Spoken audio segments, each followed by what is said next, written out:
Assalamualaikum warahmatullahi wabarakatuh.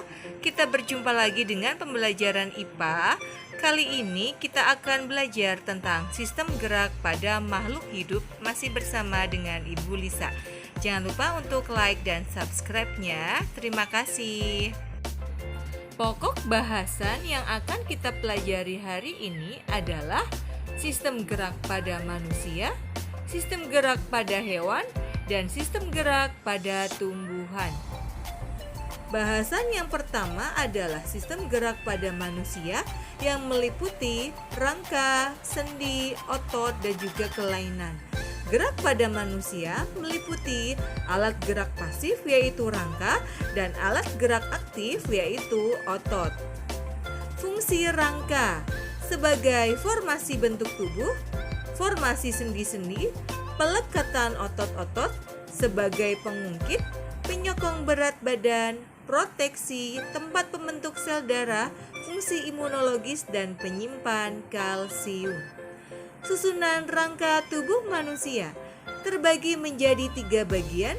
Yang pertama adalah tulang tengkorak, yang kedua tulang anggota badan, yang ketiga adalah tulang anggota gerak.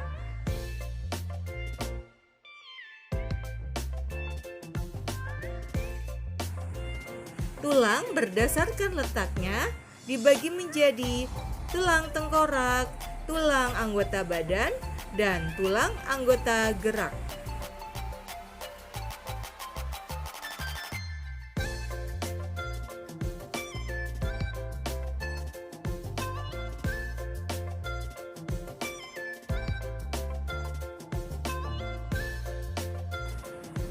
Tengkorak manusia disusun oleh beberapa tulang.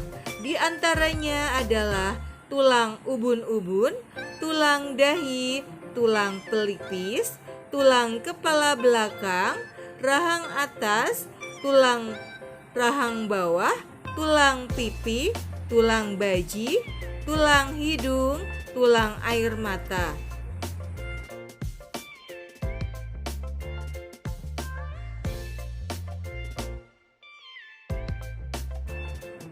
Tulang anggota badan terdiri atas tulang gelang panggul, tulang belakang, tulang dada, dan tulang rusuk. Untuk tulang gelang panggul disusun oleh 3 tulang, yaitu tulang usus, tulang duduk, dan tulang kemaluan.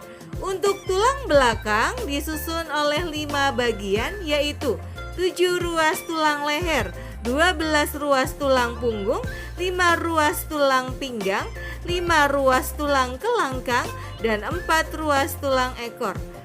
Tulang dada disusun oleh 3 bagian, yaitu tulang hulu, tulang dada, dan tulang taju pedang. Untuk tulang rusuk disusun oleh 3 bagian, yaitu 7 tulang rusuk sejati, 3 tulang rusuk palsu, dan 2 tulang rusuk melayang. Tulang anggota gerak terdiri atas anggota gerak atas dan anggota gerak bawah. Anggota gerak atas terdiri atas tulang lengan atas, tulang pengumpil, tulang hasta, tulang gelang bahu, tulang belikat, tulang pergelangan tangan, tulang telapak tangan, dan tulang jari-jari. Untuk anggota gerak bawah tersusun oleh tulang gelang panggul, tulang ekor, tulang duduk, tulang paha, tulang lutut, tulang kering, tulang betis, tulang pergelangan kaki, tulang telapak kaki, tulang jari-jari kaki, dan tulang mata kaki.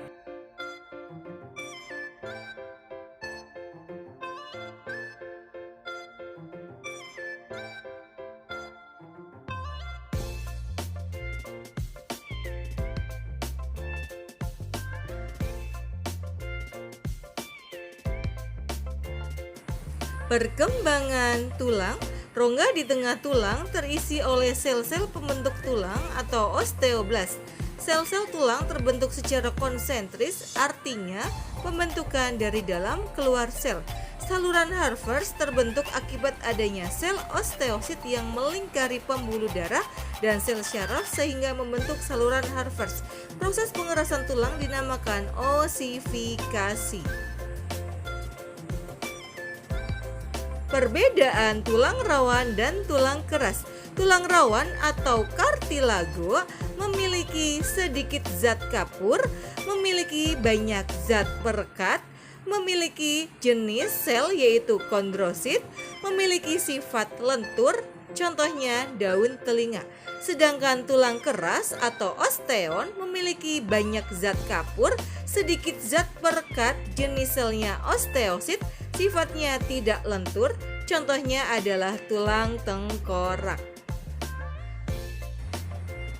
Sendi, komponen penunjang sendi adalah ligamen, kapsul sendi, cairan sinovial, dan tulang rawan hialin.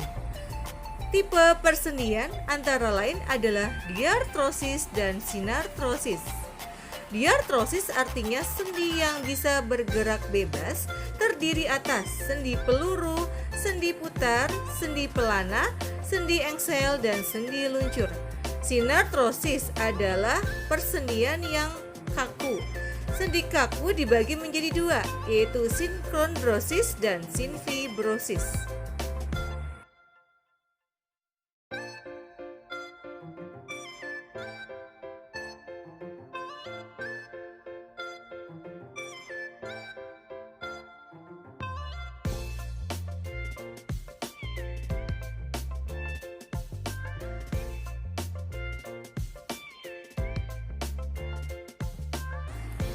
Jenis-jenis sendi gerak atau diartrosis. 1.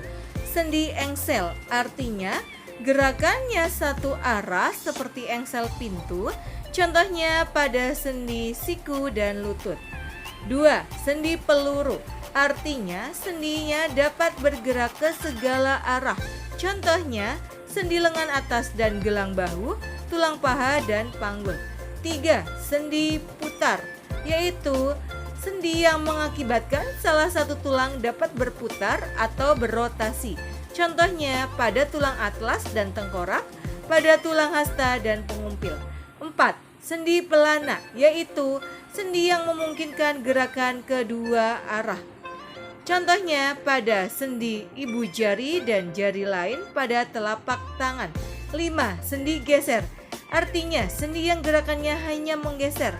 Contohnya pada sendi antar tulang pergelangan, antar tulang selangkah.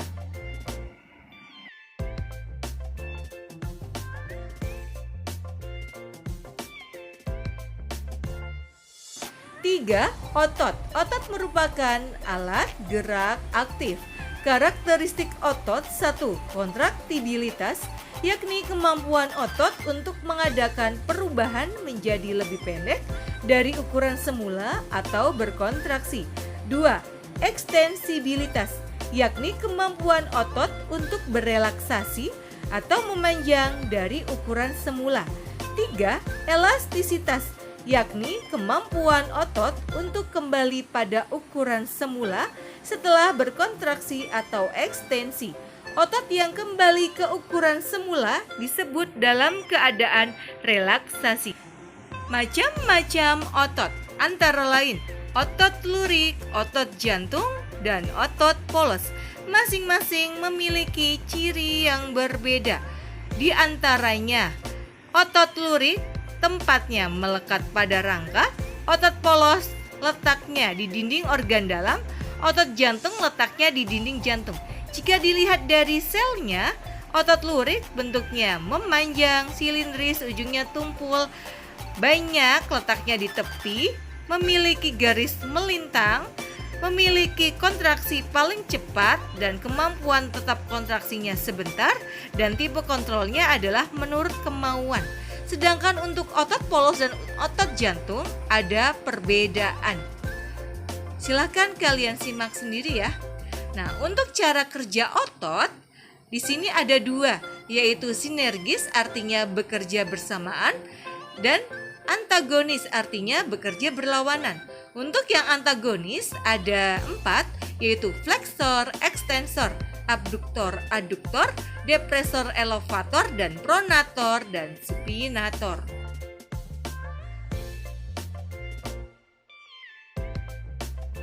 Gangguan dan kelainan yang terjadi pada tulang bisa dibagi menjadi 4, yaitu gangguan tulang mekanis. Contohnya adalah fraktura atau patah tulang.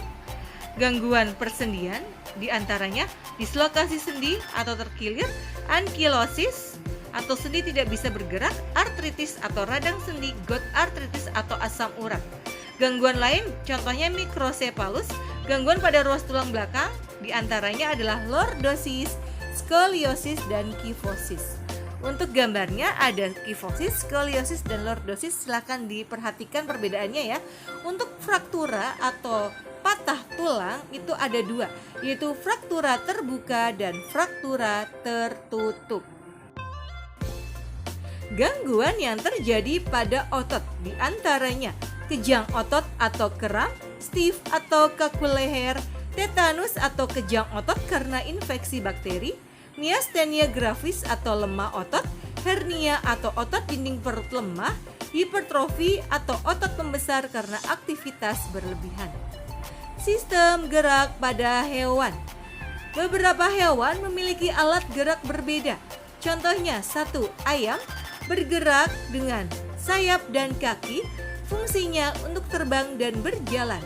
2. Katak, alat geraknya adalah kaki, fungsinya berenang, melompat, dan berjalan. 3. Reptil, alat geraknya kaki dan perut, fungsinya untuk berjalan, merayap, memanjat, dan berenang. 4. Burung, alat geraknya sayap, kaki, dan ekor, fungsinya untuk terbang, berjalan, bertengger, dan berenang.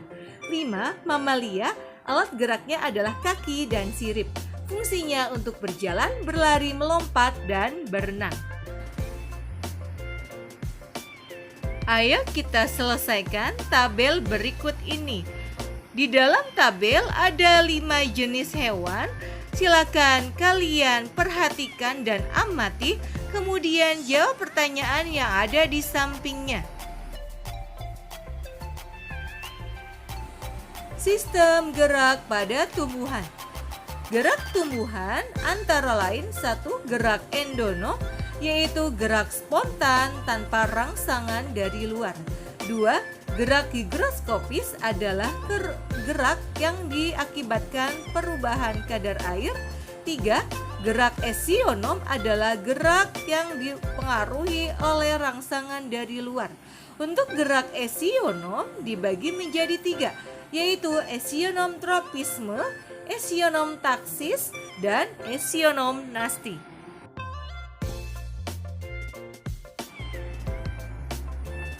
Gerak endonom adalah gerak spontan yang tidak diketahui penyebabnya atau tidak memerlukan rangsang dari luar.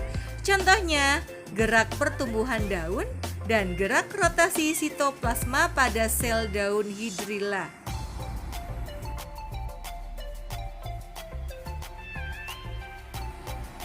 Gerak higroskopis adalah gerak bagian tubuh tumbuhan karena pengaruh perubahan kadar air di dalam sel, sehingga terjadi pengerutan yang tidak merata. Contohnya, merekahnya kulit buah-buahan yang sudah kering pada tumbuhan polong-polongan, membukanya dinding sporangium atau kotak spora paku-pakuan, membentang dan menggulungnya gigi-gigi peristoma pada sporangium lumut.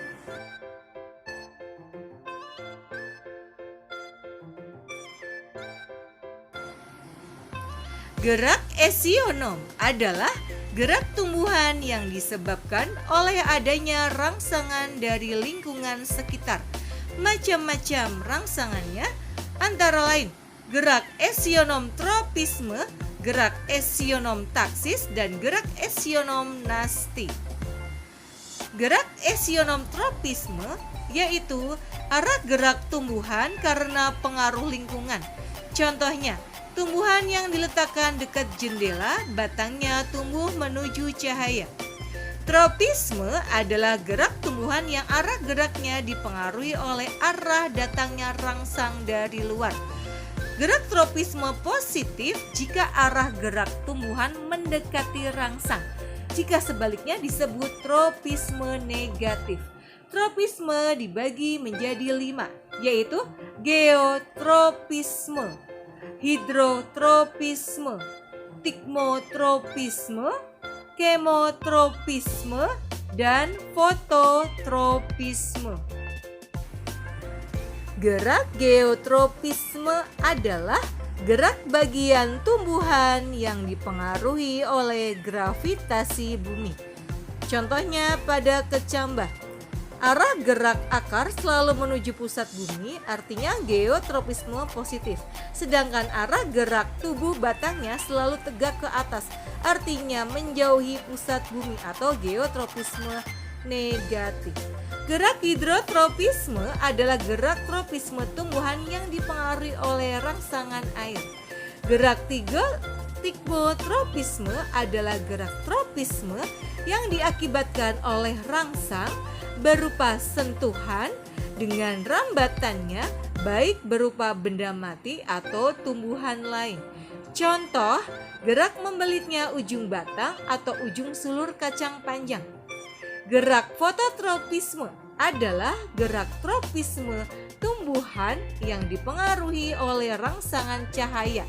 Fototropisme positif artinya mendekati sumber cahaya. Contohnya, ujung batang bunga matahari yang membelok menuju arah datangnya cahaya. Gerak kemotropisme adalah gerak tropisme tumbuhan yang dipengaruhi oleh rangsangan bahan kimia. Contohnya, peristiwa penyerbukan. Peristiwa jatuhnya serbuk sari dan berkecambah di kepala puting, membentuk bulu serbuk yang akan membawa gamet jantan menuju gamet betina. Gerakan bulu serbuk sari menuju sel pada bakal buah karena pengaruh zat gula yang dikeluarkan oleh bakal buah atau zat kimia. Gerak esionomtaksis adalah gerak pindah tempat seluruh bagian tumbuhan yang arahnya dipengaruhi oleh sumber rangsangan. Dilakukan oleh organisme bersel satu. Taksis dibagi 2, yaitu kemotaksis dan fototaksis. Kemotaksis rangsangan berupa zat kimia. Kemotaksis adalah gerak taksis tumbuhan yang dipengaruhi oleh rangsangan berupa bahan kimia. Contohnya gerak spermatozoid menuju sel telur pada tumbuhan paku. Gerakannya dipengaruhi oleh zat gula atau protein. Fototaksis adalah gerak taksis tumbuhan yang dipengaruhi oleh rangsang berupa cahaya. Contohnya gerak kloroplas ke sisi sel yang memperoleh cahaya. Gerak nasti adalah gerak sebagian tubuh tumbuhan akibat rangsangan dari luar, tetapi arah geraknya tidak dipengaruhi oleh arah datangnya rangsang. Nasti dibagi menjadi niktinasti, fotonasti, tikmonasti, termonasti, dan nasti kompleks. Niktinasti adalah gerak nasti tumbuhan akibat rangsangan dari lingkungan yang terjadi pada malam hari. Contohnya adalah gerak tidur daun atau menutupnya daun. Contohnya pada tumbuhan leguminosae atau kacang-kacangan. Contohnya lamtoro. Menjelang petang akibat perubahan tekanan turgor pada tangkai daun, maka otomatis akan menutup daunnya ketika malam hari.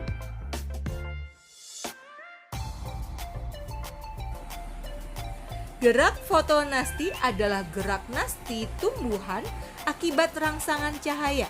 Contohnya, mekarnya bunga pukul 4 atau mirabilis jalapa yang terjadi pada sore hari.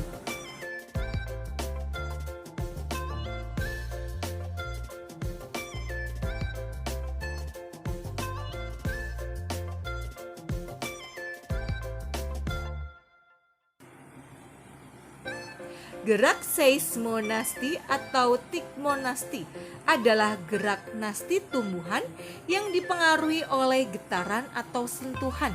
Contohnya gerak menutupnya daun putri malu saat disentuh.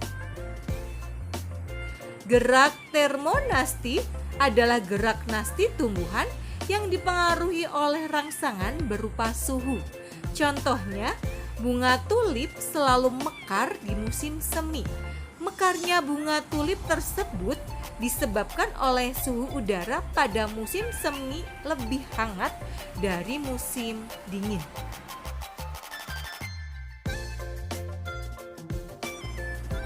Gerak nasti kompleks adalah gerakan tumbuhan akibat rangsangan yang diterima lebih dari satu macam. Contohnya, gerakan membuka dan menutupnya stomata karena pengaruh kadar air, cahaya, suhu, dan zat kimia, yaitu protein dan gula. Silahkan kerjakan soal berikut ini. Ibu harapkan kalian tadi sudah menyimak dengan baik sehingga bisa mengerjakan soal dengan benar. Terima kasih atas perhatiannya. Sampai jumpa di materi berikutnya. Wassalamualaikum warahmatullahi wabarakatuh.